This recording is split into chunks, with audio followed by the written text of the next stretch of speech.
여러분, 저는 오늘 본문 말씀을 통해서 하나님이 율법을 왜 주셨는가, 그 율법을 주신 하나님의 본심을 좀 우리가 생각해 봤으면 좋겠어요. 하나님의 율법은 하나님의 규율이죠. 하나님의 규율. 성경에 보면 하나님의 율법이 참 많습니다. 하나님이 율법을 왜 주신 것인가? 이렇게 규율을 딱 세워갖고 여러 가지 규율을 세워갖고 이걸 지켜야 되고 지키지 못하면 좋은 크리스천이 아니고 잘 지켜야 하나님께 나아갈 수 있는 것이고 이런 것을 가르치기 위해 교회가 존재하는 것인가? 또 그렇게 살라고 하나님께서 우리에게 율법을 주신 것인가? 그리고 특별히 오늘날 예수님을 믿고 주님의 그 은혜 아래 살고 있는 우리들에게는 하나님의 율법이 무슨 의미가 있는 것인가? 어떤 의미가 있는 것인가? 이런 것을 한번 종합적으로 오늘 말씀을 통해 생각해 보았으면 합니다. 여러분, 오늘 그 본문이 1장 8절부터죠. 이 말씀에 바로 전에 우리가 지난주에 보았던 3절부터 7절을 보면 잠시 보면 이런 내용이 있죠. 3절에 보면은 그 디모데에게 사도 바울이 디모데에게 이 편지를 쓰면서 너는 에베소 교회에 들어가서 그쪽으로 가서 다른 교훈을 가르치는 자들을 금하라. 다른 교훈을 가르치지 말라. 지금 다른 교훈을 가르치면서 이 교회가 참 어려움을 겪고 있었습니다. 여러분, 우리 금년에 우리 교회 표어인 것처럼 진리의 기둥과 터 위에 굳게 서 있는 것이 교회예요. 그리고 이 본문 말씀, 금년에 이제 성구절을 보았지만 진리의 말씀을 올바로 옳게 분별하며 부끄러울 것이 없는 일꾼으로 인정된 자로 자신을 하나님 앞에 드리기를 힘쓰라. 여러분, 옳게 말씀을 분별하여야 우리가 하나님 앞에 부끄러움이 없는 일꾼으로 인정받는 자로 세워질 수가 있는 것이에요. 진리의 기둥과 터 위에 서 있을 수가 있는 것이에요. 그런데 이 그릇된 교훈, 잘못된 교훈을 가르치면서 교회의 질서가 깨지고 있었던 것입니다. 그리고 7절을 보면 다른 교훈을 가르치고 있는 자들이 무엇을 다르게 가르쳤는가를 우리가 볼 수가 있죠. 율법의 선생이 되려 하나 자기가 말하는 것이나 자기가 확증하는 것도 깨닫지 못하는도다. 그러니까 율법을 잘못 이해하고 잘못 가르친 것이에요. 여러분, 성경을 보면 특별히 구약 성경에 율법이 얼마나 많습니까? 구약 성경은 물론 이제 시편도 있고 이 노래도 있고 역사적인 배경에서 주시는 말씀도 있고 그리고 이제 선지자들의 예언도 있지만 하나님의 율법이 굉장히 중심에 딱 서 있죠. 근데 율법을 그릇되게 이해하고 그릇되게 가르치는 자들로 인하여서 교회의 질서가 깨지고 어려움을 겪고 있었던 것입니다. 그러니까 주님의 교회라는 모형은 있었지만 주님의 교회로서 건강하지가 못했던 것이에요. 자신들도 그 건강하지 못한 모습을 직접 체험하고 있었고 밖에서도 교회를 보면서 저런 집단인가 하고 고개를 갸우뚱했었을 것 같습니다. 자, 그러면서 이제 오늘 본문의 말씀이 이어지는 말씀이 되죠. 8절을 우리가 8절부터 보았는데 그러나 율법은 사람이 그것을 적법하게만 쓰면 선한 것임을 우리는 아노라. 자, 이게 여기 보면 적법하게, 그러니까 올바르게, 옳게 하나님이 원래 주신 뜻대로 우리가 깨닫고 율법을 사용하면은 이것은 선한 것이다, 유익한 것이다, 모두를 유익하게 하는 하나님의 선한 말씀이다 라고 우리에게 알려주시는 거예요. 율법 자체에 문제가 있는 게 아닙니다. 하나님이 주신 율법인데 어떻게 문제가 있겠습니까? 율법 자체에 문제가 있는 게 아닌데 우리에게 문제가 있는 거죠. 율법을 이상하게 우리가 이해하고 받아들이고 하나님의 뜻과는 상관이 없는 대로 율법을 가르치면서 막 그냥 억압하고 있었기 때문에 문제가 있는 것이 율법 자체는 적법하게 올바르게 우리가 이해하고 사용하면 따르면은 유익한 것이다라고 말씀을 하고 있어요. 자, 그러면서 이제 9절에 알 것은 이것이니 율법은 옳은 사람을 위하여 세운 것이 아니요 오직 불법한 자와 복종하지 아니하는 자와 경건하지 아니하는 자와 이러한 자들을 위해 주신 것이다. 자, 여기서 우리가 지금 에베소 교회에 들어가서 율법을 잘못 가르치고 있는 자들의 그 가르침을 어느 정도 우리가 이렇게 상상할 수가 있어요. 우리가 충분히 이렇게 통찰을 갖고 볼 수가 있습니다. 지금 여기서 주시는 말씀이 율법이 옳은 자들, 그러니까 여기서 옳은 자들이라는 것은 예수 믿고 구원받고 의로운 자들, 원어로 보면 의로운 자들로 나와 있어요. 의로운 자, 이미 예수 안에서 의롭게 된 자들을 위하여서 주신 율법이 아니다. 그러니까 의로운 자들에게 이렇게 의로워져라 하고 율법을 강론했던 것이에요. 이미 예수 그리스도의 은혜로 의로워졌는데 율법을 지켜야만 의롭게 되는 것이다 하면서 율법주의를 강행했던 것이죠. 율법주의를 강행하면서 이 율법을 이렇게 가르친 자들이 성도들의 마음을 장악했던 것입니다. 통제했던 것입니다.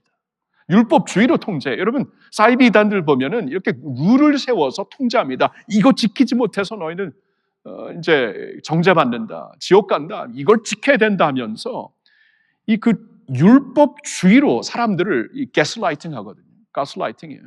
이 심리적으로 그냥 장악해 버립니다. 거기서 그래서 못 빠져나오게. 그래서 뭐 나중에는 가정도 버리고 뭐 비즈니스도 팔고 반사회주의 그런 사이비 이단들이 그렇게 생기는 거예요. 이 거의 다, 뭐 거의 다가 아니라 답니다. 다 이렇게 율법주의로 교주를 신으로 만들어서 그를 통해 주는 어떠한 그 율법의 강행론이 율법주의가 사람들을 완전히 가스라이팅하는 거예요. 지금 그런 일이 벌어지고 있었다라는 것입니다.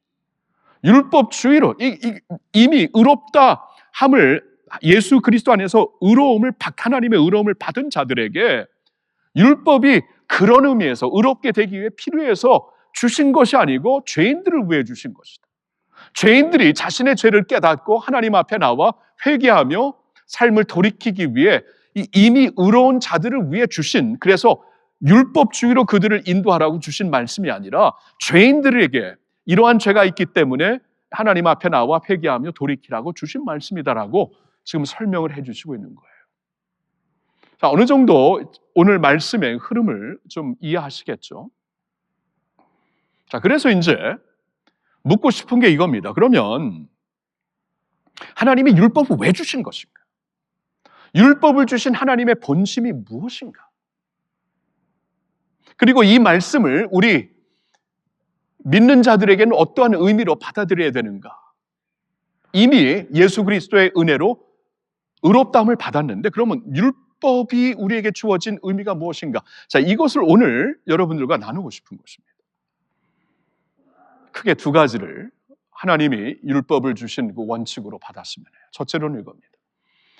우리를 예수님께로 인도하시려고. 자, 우리를 예수님께로 인도하시려고 율법을 주셨어요.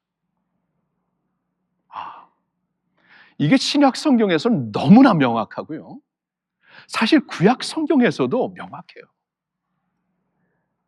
하나님이 율법을 주신 이유는 사람들이 자신의 죄를 깨닫고 내가 내 노력으로 나의 어떠한 열정으로 나의 어떠한 그 종교심으로 하나님 앞에 나갈 수가 없는 것이구나. 그렇다면 하나님이 공급하시는 의를 찾아 나갈 수밖에 없구나. 내가 나를 구원할 수 없기 때문에, 나의 종교가 나를 구원할 수 없기 때문에 하나님이 허락하시는 그 의의 길로 나가야 되는구나. 이것을 깨닫게 하시려고 우리에게 율법을 주셨다라는 것입니다. 여러분, 사도 바울이 그런 경우가 아니었습니까? 사도 바울이 이 디모데전서 이 서신을 이제 쓰고 있는, 작성하고 있는 사도 바울이 원래 율법사였죠. 율법사. 그러니까 하나님의 율법에 완전히 그냥 도취해 살았던 사람입니다. 그래서 이제 그의 그 간증을 들어보면은 우리가 이제 사도행전에서도 볼 수 있고, 특별히 이제 빌립보서 3장에서 볼 수 있는데, 자신을 가리켜 자신은 가장 강경한, 가장 그 어떻게 보면 그 율법적으로 보수적인 가장 강경파인 바리새파에 속했었다. 그리고 나는 율법이 나의 생명을 알았다. 하나님의 율법을. 이 유대인 중에 유대인으로 그 중에서 바리새파로 자라면서 하나님의 율법은 나의 생명이었다. 그래서 그 율법의 열정을 가지고 크리스천들을 핍박도 했다. 그러죠.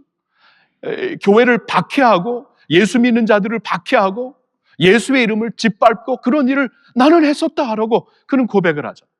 그 정도로 율법에 열정이 있는 사람이 사도 바울이었습니다. 근데 바울의 고백을 쭉 들어보면은 그가 율법을 갖고 열정적으로 살면 살수록 마음속에 딜레마가 생겨요. 그리고 풀리지 않는 어떠한 그 수수께끼가 생겨요. 이 풀리지 않는 미스터리예요. 이게 마음이 그냥 꽉 막혀 있어요. 왜냐하면 율법을 지키면 지킬수록 지키지 못하는 것을 발견하거든요.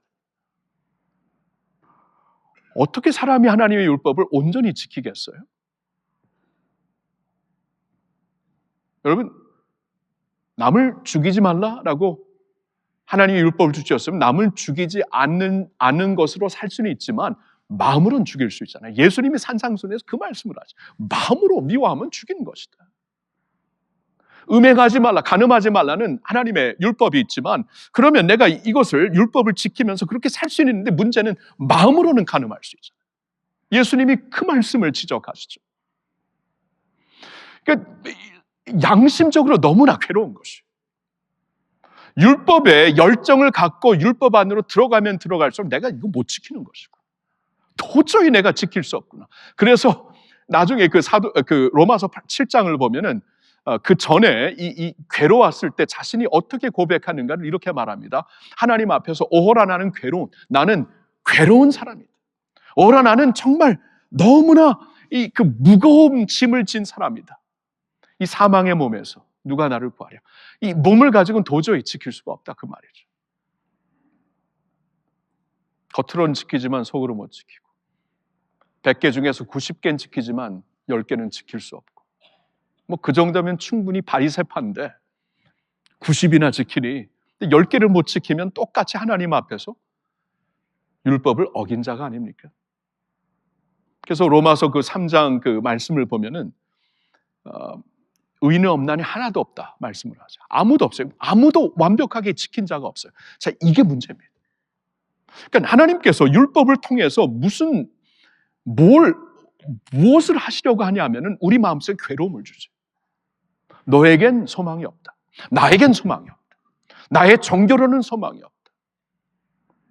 하나님 앞에 종교의 열정을 가지고 산다고 할지라도 그 종교의 열정으로 도리어 하나님의 율법을 어기는, 왜냐하면 바울이 그랬잖아요. 그 열정을 갖고 사람들을 죽였잖아요. 죽이지 말라고 했는데 죽였잖아요. 사랑하라고 했는데 사랑하지 않았잖아요. 그 열정 때문에, 율법의 열정 때문에 율법을 지키지 못하는 이런 모순 가운데 살고 있는 거예요. 그러니까 무슨 소망이 있습니까? 없죠. 그럼 우리의 유일한 소망이 하나님이 주시는 길뿐이 없는 거예요.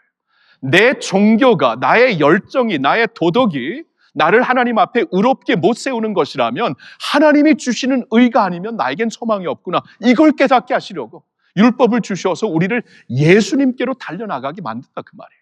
자, 로마서 3장 21절부터 말씀을 보겠는데 한 절씩 우리 같이 읽고 제가 코멘트합니다. 20절 같이 읽습니다. 그러므로 율법의 행미로 그의 앞에 의롭다 하심을 얻을 육체가 없나니 율법으로는 죄를 깨달음이니라. 이것 역시 사도 바울의 바울에게 하나님께서 이제 감동을 주셔서 쓰게 하신 것인데 자신을 보니까 그랬거든요. 율법의 행위로 그의 앞에 의롭다 하심을 얻을 육체가 없다. 만약에 있었다면 자신은 거기에 속했어야 되는데, 왜냐하면 율법 때문에 사람을 죽이기까지 한 정도면 얼마나 열정입니까? 행위로 의롭다 하심을 얻을 육체가 아무도 없다. 도리어 율법으로는 자신의 죄를 깨닫게 하시는 것이다. 자, 21절을 보세요. 같이. 이제는 율법 외에 하나님의 한 의가 나타났으니 율법과 선지자들에게 증거를 받은 것이라.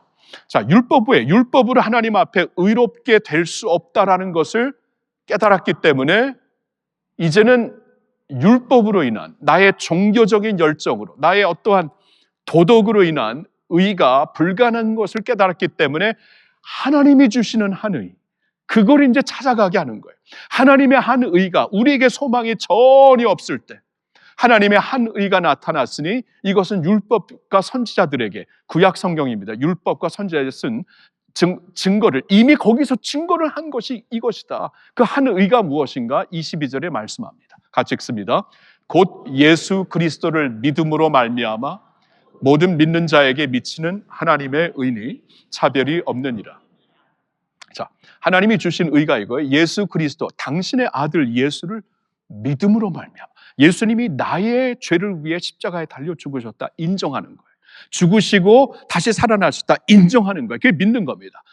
이것을 인정하고 받아들일 때 하나님께서 모든 믿는 자에게 의를 차별 없이 주신다. 이게 하나님이 주시는 의예요. 내 힘으로 내 열정으로 의를 얻을 수 없기 때문에 하나님이 주시는 의를 받아야 되는데 곧 예수 그리스도를 통해 예수 그리스도를 믿음으로 말미암아 이것입니다. 예수님께 달려가게 하는 거야. 율법이 23절 봅니다. 다 같이 모든 사람이 죄를 범하였음에 하나님의 영광에 이르지 못하더니. 다시 말씀드립니다. 모든 사람이에요. 여러분, 우리가 하나님의 100개 율법 중에 90을 지켰으면 진짜 잘한 거죠. 진짜 잘한 거죠. 근데 10개를 못 지켰으면 죄인입니다. 유죄인이에요. 하나님의 영광에 이르지 못합니다. 겉으로는 기가 막히게 지켰어요. 근데 속으로는 안 지키고 있잖아요. 하나님이 보실 땐 이거 낙제잖아요. 그렇죠? 모든 사람이 그래서 죄를 범하였음에 자신을 비롯하여 하나님의 영광에 이룰 수 없었는데 24절 다 같이 그리스도 예수 안에 있는 속량으로 말미암아 하나님의 은혜로 값없이 의롭다 하심을 얻은 자 되었느니라. 아멘입니까? 예, 그리스도 예수 안에 있는 속량, 구속으로 말미암아 하나님의 은혜로 값없이 의롭다 하심을 받아서 우리가 하나님의 의로운 자가, 구원받은 자가 되었다라는 것입니다. 하나님이 주시는 예수 그리스도의 은혜를 붙잡고 그 길이, 내가 곧 길이요 진리요 생명이니 나로 말미암지 않고는 아버지께로 갈 자가 없다. 하나님이 세상을 이처럼 사랑하사 독생자를 주셨으니 누구든지 그를 믿는 자마다 멸망하지 않고 영생을 얻게 하려 하시니. 하나님이 사랑하시기 때문에 살 수 있는 길을 주셨고 구원받을 수 있는 길을 주셨고 그 길을 예수님 안에서 주셨기 때문에 하나님의 율법을 통해 내가 죄인인 것을 깨달았으니까 예수님께 나아가 죄 씻음을 받고 구원받고 치유받고 새롭게 되어서 하나님의 자녀로 사시기를 예수님의 이름으로 축원합니다. 율법을 주신 두 번째 원칙이 있어요. 그것은 바로 우리를 생명의 길로 인도하시려고. 자, 이 두 번째 원칙이 오늘날 우리 믿는 자들에게, 이미 예수님을 믿는 자들에게 아주 너무나 중요한 원칙이 되는 것입니다. 자, 우리가 이걸 깨달아야 돼요. 우리가 예수님을 믿기 전에 하나님 밖에 있었을 때에는 율법이 버거웠습니다. 버거웠죠. 사도 바울이 버거워하잖아요. 예수님으로 인해 하나님의 언약 안으로 들어오기 전까지는 하나님의 율법은 버겁고 무겁고 나를 정죄하는 그런 요소였어요. 그 율법에 나를 비춰보니까 나는 정죄받을 수밖에 없는 자이죠. 그래서 율법이 주님 밖에 있을 때에는 굉장히 버겁고 힘들었어요. 그 안에서 나는 정죄함을 받을 수밖에 없는 것을 깨달으면서 굉장히 이렇게 부담이 되는 하나님의 말씀이었습니다. 자, 그런데 이제 우리가 예수님으로 인하여서 하나님 안으로 들어왔을 때, 하나님 언약 안으로 들어왔을 때, 하나님의 자녀가 이미 되었을 때, 자녀가 아니었을 때는 이분이 두렵고 버거워요. 근데 자녀가 되는 순간 나의 아빠잖아요. 아버지. 성경에 나와 있듯이. 부담스럽지가 않아요. 밖에 있을 때는 그분의 규율을 어기면 나는 혼난다, 나는 벌 받는다. 근데 그 안에 들어와서 자녀가 되었을 때는 이걸 어기면 나는 큰일 나고 이게 이미 자녀인데 그런 게 없잖아요. 그러면 어떻게 바뀌어지냐 하면 하나님의 율법이 이제는 생명의 말씀이 돼요. 생명의 말씀이.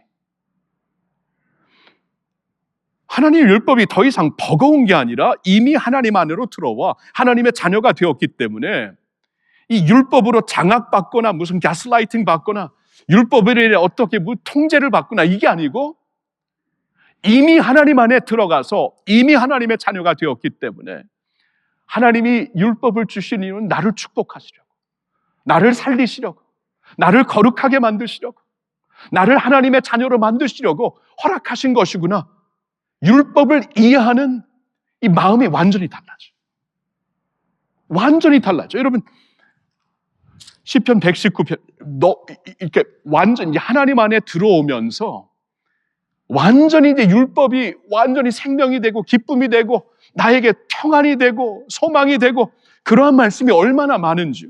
그 중에 그냥 한 군데만 읽습니다. 시편 119편에 167절부터 제가 읽을게요. 164절부터. 주의 의로운 규례들로 말미암아 내가 하루 7번씩 주를 찬양하나이다. 주의 법을 사랑하는 자에게는 큰 평안이 있으니 그들에게 장애물이 없으리이다. 여호와여, 내가 주의 구원을 바라며 주의 계명들을 행하였나이다. 내 영혼이 주의 증거들을 지켜 싸우며 내가 이를 지극히 사랑하나이다. 내가 주의 법도들과 증거들을 지켜 싸우니 나의 모든 행위가 주 앞에 있음이니이다. 율법에 대해 어떠한 이 시편 기자의 마음이 이렇게 느껴집니까? 율법이 버거운 마음입니까? 아니죠. 즐거워하는 마음이죠. 기뻐하는 마음이죠. 그 안에서 하나님의 사랑을 찾았다고 고백하는 것이죠. 나를 생명의 길로 인도하시려고 하나님이 허락하신 율법이구나. 이게 이렇게 달라지는 거예요. 예수님 믿기 전에 이 하나님 밖에 있을 때는 율법이 너무나 버겁고 율법으로 가스라이팅 당할 수도 있어요. 너 이거 안 하면 뭐 지옥 간다 이렇게 할 수가 있죠. 근데 예수님 안에서 이미 하나님의 자녀가 되었고 하나님의 은혜를 거저 받은 자가 되었다면 더 이상 율법을 그런 마음으로 받을 필요가 없죠. 이미 자녀가 되었는데 나 자녀 되게 해주세요. 이거 얼마나 우스꽝스러운 얘기입니까? 이미 의롭다고 말씀하셨는데 의롭게 되기를 원하면 이거 하나님 앞에서 얼마나 안타까워. 그럴 수가 없어요. 율법주의가 있을 수가 없는 겁니다. 그런 의미에서. 그러면 율법이 어떻게 우리에게 적용되는가? 이제는 이것이 버거운 부담으로 적용되는 게 아니라 생명이구나. 이렇게 살아야 내가 살고 내 가정이 살고 이 사회가 살고 교회가 사는 것이고,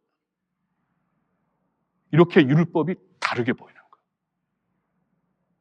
저와 여러분들도 그런 마음으로 하나님 율법을 받는 거예요. 이제는 율법을 지켜야 내가 뭐 천국 가고 지옥 가지 않는다 이게 아니고, 율법이 나에게 생명이 되고 축복이 되고 형통함이 되고 은혜가 되고 기쁨이 되고 평안이 되고 이 세상에서 바로 살 수 있도록 주님을 모시고 경건하게 거룩하게 살 수 있도록 하나님이 허락하시는 것이구나.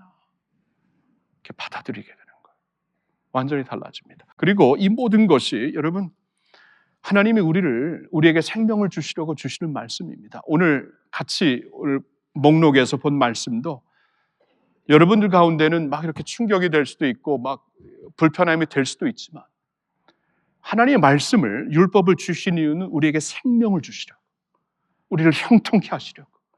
십계명을 주시기 전에 우리가 출애굽기를 보고 있는데 십계명을 주시기 전에 서론으로 19장에 출애굽기 19장의 말씀을 보니까 하나님께서 무슨 말씀을 하시냐면 내가 너를 애굽에서 어떻게 구해냈는지 너희는 보았다. 독수리가 날개 위에 업고 가듯이 나는 그렇게 너희를 나에게로 인도한 것이다. 세상에 수많은 민족들이 있지만 그 중에 너희들을 구별하여 너희들을 제사장 나라 거룩한 백성으로 만들려고 하는 것이다. 여러분, 하나님의 뜻은 선해요. 하나님의 모든 계명은 선하고 아름답고 유익하고 거룩합니다. 생명을 주시려고 주시는 거예요. 나에게 거북할지라도, 나에게 힘들지라도, 세상의 문화와 안 맞을지라도 하나님의 말씀이 진리입니다. 그리고 율법을 따라 행하는 것이 내가 사는 길입니다. 예수님의 생명의 은혜를 하나님의 말씀에서 찾아 그 말씀대로 순종하여 사시기를 우리 주 예수님의 이름으로 축원합니다.